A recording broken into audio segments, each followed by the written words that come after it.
Hello, you lovely people. We're going to get straight into it on this one. So, humans have created the most innovative technologies that we have ever known in the existence of everything.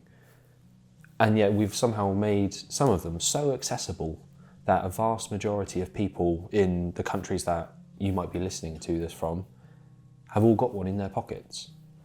Now, I ask, how long would you say you spend on your phone?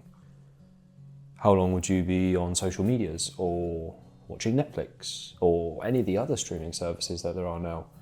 How long would you spend on YouTube? Are you also guilty of doom scrolling? Spending hours on Facebook and or Instagram, going through Reels, going through TikToks? And how easy has it become to do so many things in our lives on this simple device that we all have now in our pockets? Whether it's ordering your shopping or ordering your same thing, or ordering some new clothes or sorting out your finances. There's so much that you can do now from this reduced little piece of technology that's in your pocket. But for all the convenience and all the accessibility, at what cost do we pay for that? And I'm not just talking about how much you pay upfront or monthly for this thing.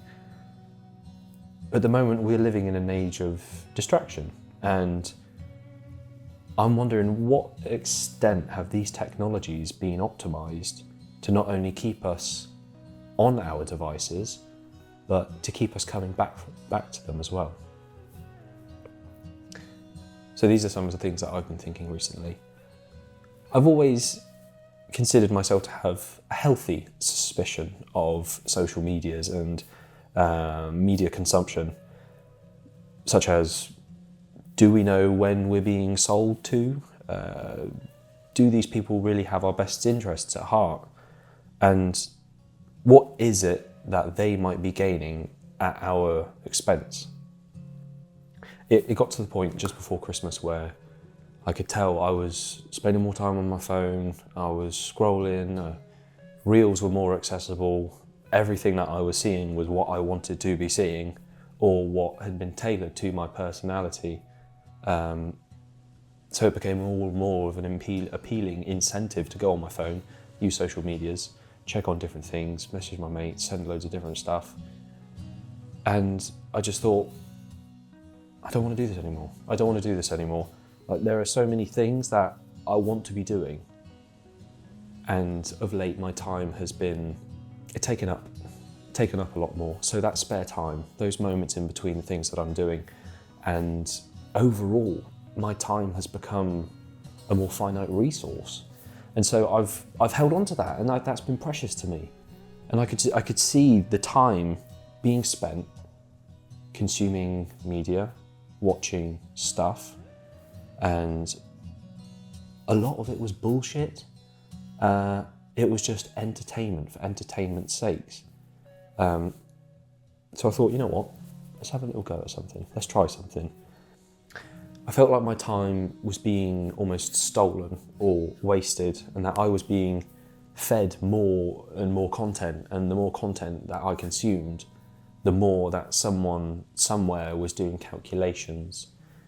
these calculations to know what I liked. Oh, he likes that. Let's send him some more of this. Okay, he doesn't like that. We won't send him this. But if we send him this, that works. He likes this. All to kind of encourage you to spend more time doing that, consuming. And that cycle would just seem to continue. And so I've set myself a challenge, and all this while there was more meaningful, interesting and challenging stuff that I was suffering for not having the motivation to do. It was almost as if there was always an easy option. There was always just pick up the phone, have a look at something, have a little scroll, do a little bit of shopping, do a little bit of this, a little bit of that. And all this stuff was still there. It wasn't going anywhere because I wasn't doing it. And it was just, how do you motivate yourself to do something hard, challenging, genuinely interesting, when the easy option is 5 seconds away? So with the new year and with a fresh curiosity and motivation to back it up, I wanted to try an experiment. I have wanted to try an experiment. I'm going to say that again because it sounded weird the first time. I'm going to get rid of these and see how I get on. That's in a nutshell. But if you must know the full extent of what it is that I'm trying, then it goes as follows. Let's have a look, shall we? The disappearing experiment. So, hypothesis. Buckle in, because this is a bit wordy. Subtracting everyday distractions and simple and easy pleasures while increasing exposure to meaningful pursuits will positively affect well-being and develop a greater sense of purpose. So, to subtract social media, Instagram, Snapchat, Facebook, passive leisure, Xbox, streaming services, TV, maybe music. It also includes, my experiment also includes finances. So just everyday kind of spending for the sake of spending. What do I need to spend money on? What do I want to spend money on? And we have things like eating habits.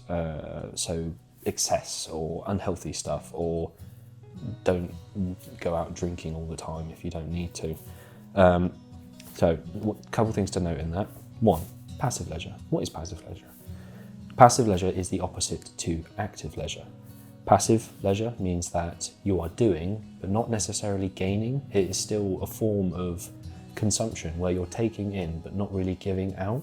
So examples are, as I mentioned, Xbox, streaming services, watching TV, whereas something active leisure would be more reading or writing or doing a bit of exercise, or something where you're not just that one-sided cycle of consumption, but you are giving and gaining at the same time.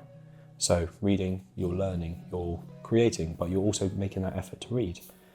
With writing, you're putting that craft, that thought, that effort into it. You're doing something in order to get something back. Music, I put a question mark under music as to whether or not I would use that. I have not stopped listening to music. So everything else, gone, but I'm still listening to music. Because I just thought, fuck me, like imagine living without music. People did it for however many generations, but fucking hell, man, that would be boring and miserable. So I thought, keep music. I've thought about watching a film every now and then, like every 2 weeks or something, but I haven't got that far yet. Okay, exceptions. So music would be one of them, but WhatsApp. I sent a message to my dear friends before doing this saying, by the way, I'm just going offline. I'm getting rid of my social apps. You can send me stuff, but I'm not going to be replying. If you want to find me on WhatsApp. I send that to the people that I would either be having conversations with or would want to have conversations with. As a little side note, I thought, would this encourage, more conversations with those people? Another additional hypothesis is active leisure yields more gratification than passive leisure. Basically, what am I going to get more out of? I'm doing this experiment, getting rid of all the passive leisure, only doing active leisure, and seeing at the end of it, did I get more out of that? Was it more worth doing and taking those extra steps, rather than just having the easy, more fun, pleasurable and enjoyable option? Going to do weekly reflections and check-ins, and I'm also going to note my progress and stuff like that. Another additional note to add is that I've got here that social media can be a necessary evil. Now, this is kind of playing a little bit of devil's advocate, because without social media, we wouldn't be able to publicise the podcast. We wouldn't be able to let people know that it's there. And I do believe that there are certain things and certain pages on social medias which are fighting the good fight. I particularly found some towards the end of 2024, and I thought, man, fuck, these are actually really good, but I wouldn't say they're few and far between. It's just those are the ones that are less shoved down your throat. I mean, it would be very hypocritical to say that every bit of content on social media is toxic, because here we are trying to broadcast and advertise. Advertise? Are we advertising it? No, we're just publicising it. We're publicising it for now. Yeah, that would be hypocritical, wouldn't it? Necessary evil. There are good people out there. We are one of them. So those are the terms of my experiment, or at least the grounds upon which I am going to try and do them. So we're now 17 days into the experiment, and I haven't used my Xbox, I haven't used social medias, I haven't watched TV or anything like that. I've tried to supplement those things with reading and creativity. There's a couple things going on this month which kind of make the experiment a little bit difficult, because it means I have to commit certain time to those things. But a couple observations that I've had so far. Music and reading. So those two things, one of them, those two forms of leisure, I have gotten so much more out of those two things. Music I listen to with so much more enthusiasm and excitement, and I just enjoy it really. I enjoy it. Come on, Sam. I enjoy it a lot more. I get a lot more pleasure out of listening to it. And reading, I'm getting stuck into books and I'm thinking, oh, fuck me, man, this is these fucking words in these particular orders about these sort of things, god damn. Those are some good ass words. But what I know about dopamine, and this whole thing's a dopamine detox, is that at the start of each day, as if you had a glass of dopamine, you have almost a limited amount of dopamine for a day, so using it at the start of the day would then deplete how much you can use and effectively enjoy things later on in the day. But what I've noticed is that by subtracting things which are very easily accessible, like social medias and like TV, I mean, fuck, you could probably play Xbox on your phone as well as watch Netflix and this, that and the other on your phone. So everything is so accessible, and I started to fall into the habit of going on social media at the start of the day. And I was like, oh, right, that's it, we're not doing that. But where I've gotten rid of those things, it's almost like I've got such a deeper reserve for when I do have a kind of pleasurable reaction to something like music or like reading. And I'm just enjoying it so much more. So that's been a positive. In between, this is point number 2, observation number 2, in between moments of doing things where I might pick up my phone and look at it, or I might have a little scroll or watch something while I'm making lunch or whatever. That time, those little moments aren't being occupied. And in that lack of my attention being occupied, I find myself being present. I'm like, okay, I'm going to step away from doing that because I want a minute. Here I am, and I'm just kind of, instead of consuming something and flooding my brain with information, I'm like, oh, this is nice. Look what, I'm a lot more conscious of the present moment that I'm in. And I've had it at work where I've got in a van to have lunch and I'm like, look where I am, look what I'm doing right now. I've become incredibly aware of these present moments rather than having them taken away and choosing something gratifying and pleasurable and interesting and vibrant and fun, and allowing yourself those moments of quiet and those moments of peace. Yeah, it's like allowing yourself to open a door that you wouldn't ever normally open. Observation number 3, early observations, these are. I'm not missing out on anything. I'm not getting FOMO.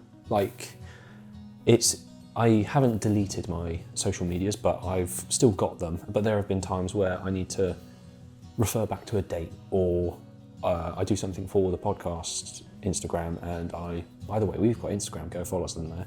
And I look at something and I see that people have sent me messages. I'm not looking at them because, but I'm not missing out. I don't feel, oh fuck man, what memes have they sent me today? What really funny 10-second clips have they sent me? Just cracking on, getting on with it. It's not a part of my life that I've left behind and I keep looking back to. I've been given other things, but I was just like, move on, okay, cool. So yeah, no FOMO, I'm not missing out. I don't feel like I'm missing out. Observation number 4, I don't really miss it. I mean, I'm always guilty. I could always be more in touch with my friends, but send in memes, send in posts. Yeah, I don't know. I suppose you get something out of it, but it doesn't really feel like meaningful bonding or a meaningful relationship growing. So, I don't know. Social media is there, but, I'm doing stuff now. I'm doing more interesting stuff. Or for stuff that I get more out of, more meaningfulness out of. Anyway, at the end of these 2 months upon which we are doing the experiment, I will have a comprehensive and fully fleshed out report for you. So please stay tuned. In the meantime, if this kind of thing interests you, if you find yourself spending more time on Instagram or Snapchat or TikTok, join in with us. Like, if you want to be spending more time doing meaningful stuff, if there's stuff that you know you want to be doing, but you just can't get yourself to do it, maybe put it down. See how you get on. What I did, I just turned notifications off, and you just kind of forget about it for a while.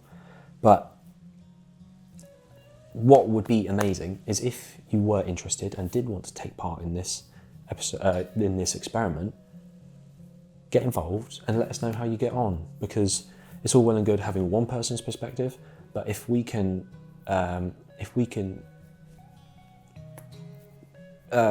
include, that's the word, for fuck's sake, if we can include numerous people's results and findings of having a dopamine detox or getting rid of social medias, then that would be amazing. I want you guys to be a part of this, and I want to see if you have similar results to me or what different results you have to me. So yeah, why not take part and join us for this and let us know and get involved with the experiment. So that's going to wrap it up for today's episode. Now, before we say our farewells, I'd like to invite you to have a little bit of a participation. We're going to do another episode at the end of the month, basically formalising everything that we find out from this experiment. But wouldn't it be cool if we had not only one person's perspective, but loads of people's perspective who took part and joined in and had their own findings? So, I would love to know if you had your own findings in this. I would also love to know if you had anything different. That would really interest me. So if you think you spend a little bit too much time on your phone, if you have a list of things that you'd really rather be doing, then maybe join in. Let us know how you get on. Is it difficult? Is it easy? Do you miss it? All of these things. I turned off notifications, and after about a day, completely forgot about it. It sounds hard, and I know the appeal of it, but maybe give it a go. And if you do, please let us know, because we want you to be involved in this just as much as we are. So take care of yourself, be a little bit kinder than necessary, and we'll hopefully see you next week. No, we will see you next week. See you later.